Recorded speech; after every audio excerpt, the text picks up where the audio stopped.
La mirada sobre lo que ha sido esta semana y por supuesto que nos topamos ahí con Duhalde porque sus dichos cruzaron la agenda. Muchos salieron a preguntarse qué le pasa a Duhalde, ¿está bien Duhalde para hacer ese tipo de declaraciones?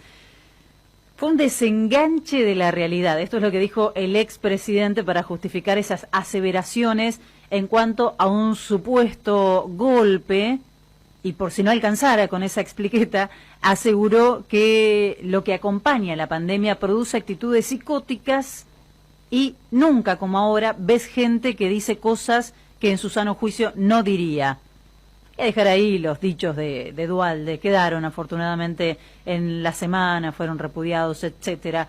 Aunque me voy a quedar con este concepto de desenganches de la realidad, porque parece ser una explicación que se podría ajustar, aplicar a muchas de las circunstancias que hemos venido relatando en este transcurso de la mañana y que vamos viendo durante estos días. Es un desenganche absoluto de la realidad. Por ejemplo, que la oposición le pida a la sociedad que marche para conservar la justicia sin grandes cambios, o que se resista, que no es otra cosa que pedirles que salgan a defender los privilegios de unos pocos.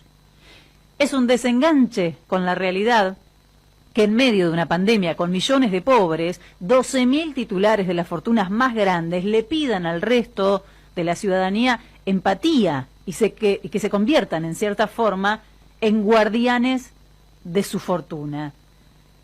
Y además de ser posible, esperan que la gente salga a militar por un ajuste en las tarifas, es decir, que salgan a militar por el derecho que tienen un par de empresarios de meterle la mano en el bolsillo cada vez que se le dé la gana. Algunos lo hicieron, ¿no? Pero son menos. Vamos a dejarlo ahí porque la verdad, alguien decía hoy relativicemos un poco estos movimientos y es cierto, no son multitudinarios.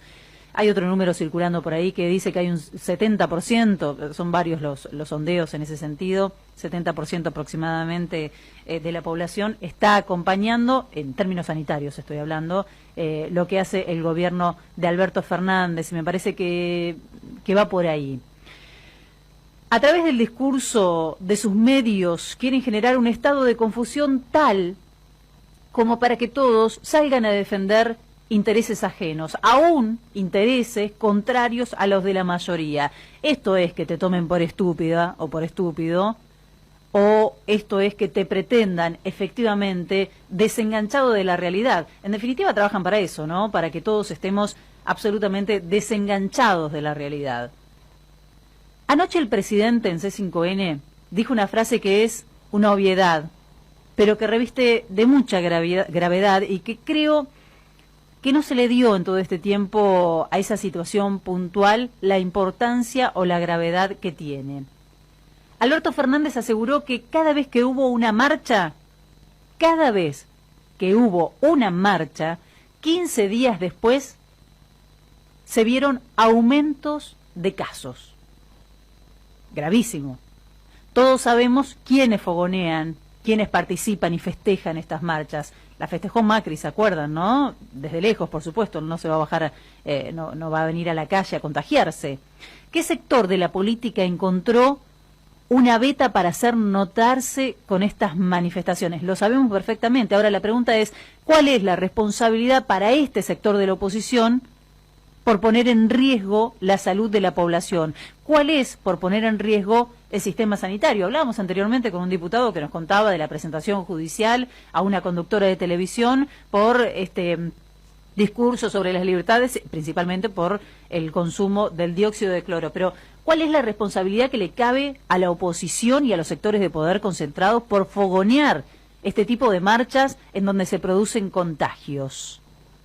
A miles de argentinos y argentinas les abrieron causa, y está bien, por vulnerar los horarios que no estaban permitidos, por no usar barbijo, por, vulnerar alguna cuestión, alguna restricción vinculada a la pandemia, porque entendemos que estas medidas son para preservar la salud de todo, ¿no? Son para preservar la salud en términos colectivos, porque vos podés decir, yo me quiero enfermar, sí, pero el sistema sanitario es de todos, y si vos te enfermás, vos estás ocupando una cama o vos estás contagiando, hay que entenderlo en esos términos que tanto nos cuesta a veces o que tanto le cuesta a un sector, pensar en términos colectivos.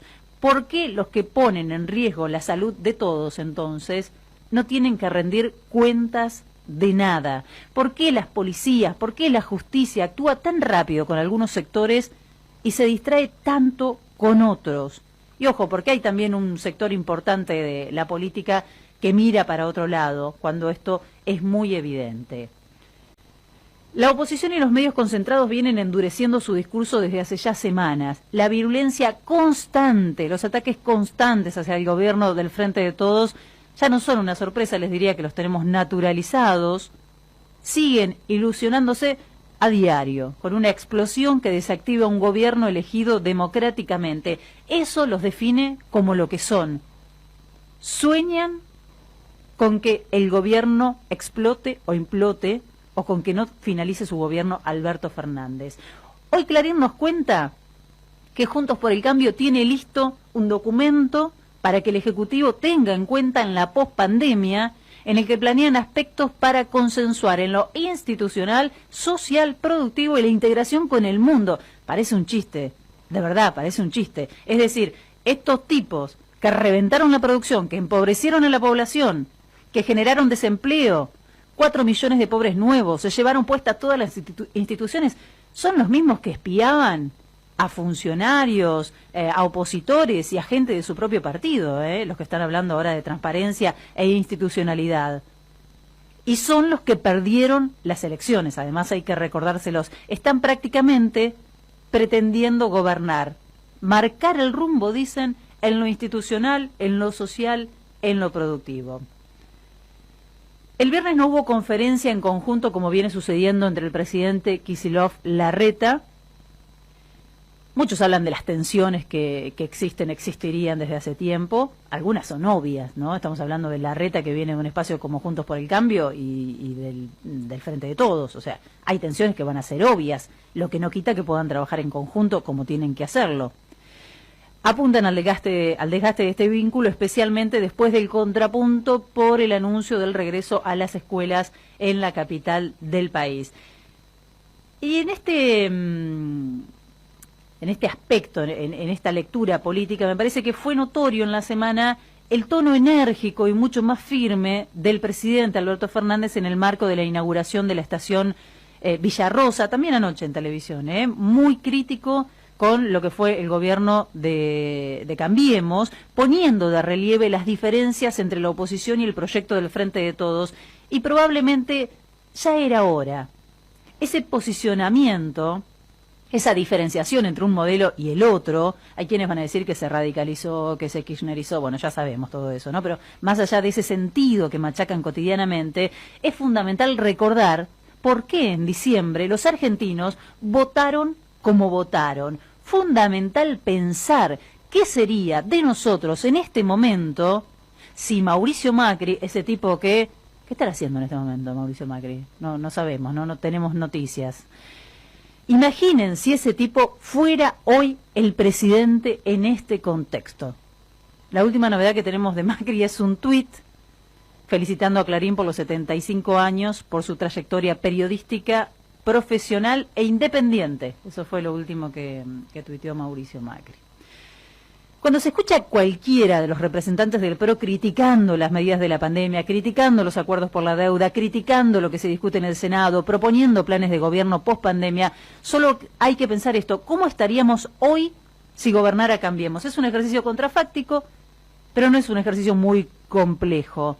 No tendríamos, en principio, medidas sanitarias para evitar los contagios, porque así lo expresan todo el tiempo. Eso es lo que hacen en los lugares que están gobernando. Prefieren privilegiar la economía y no la economía laburante. Estamos hablando de otras economías, la economía de los grandes amigotes, por sobre el cuidado de la salud. Si es que eso se puede, porque a la larga está comprobado, afecta a la economía y afecta a la salud, ¿no?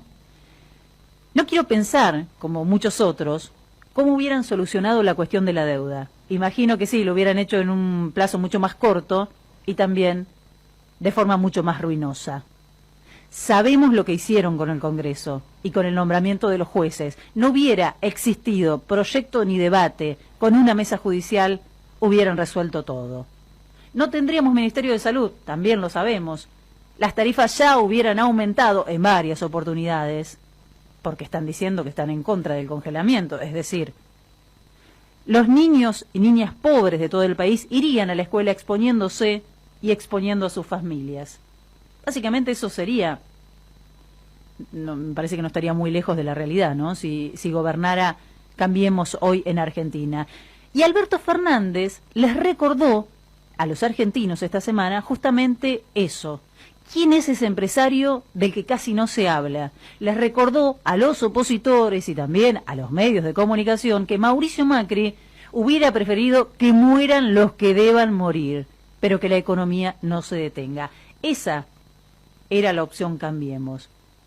No ha sido posible escuchar hasta aquí una explicación lógica en la semana de por qué se resisten a la reforma en la justicia. Quizás no exista. Tampoco habrá una explicación lógica porque no existe cuando tengan que oponerse al impuesto extraordinario a las grandes fortunas. ¿Por qué se opondrían?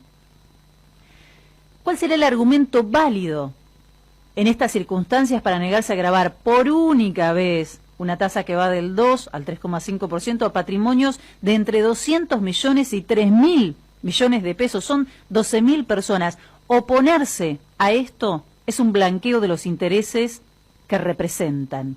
Básicamente de eso se trata. Tema que seguramente nos va a mantener ocupados durante la semana.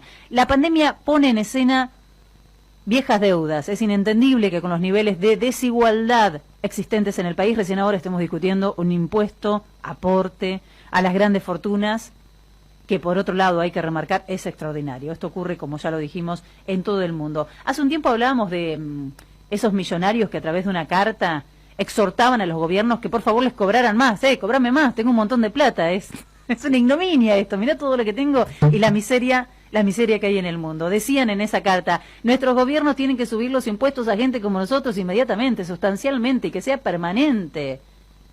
¿Cuándo se es lo suficientemente rico? ¿A partir del millón, de los 2, de los 10, de los 30, de los 100 millones, de los 200? ¿En qué momento podés pensar en el sufrimiento del otro? ¿O será que es a la inversa? Cuando más tenés, menos podés pensar en el otro.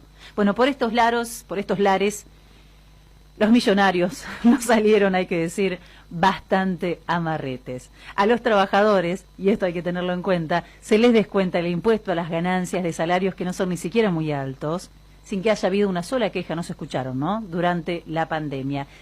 Es deseable que este impuesto tampoco deje mucho margen para dilatar los aportes que la ley prevé o que el proyecto de ley por ahora prevé.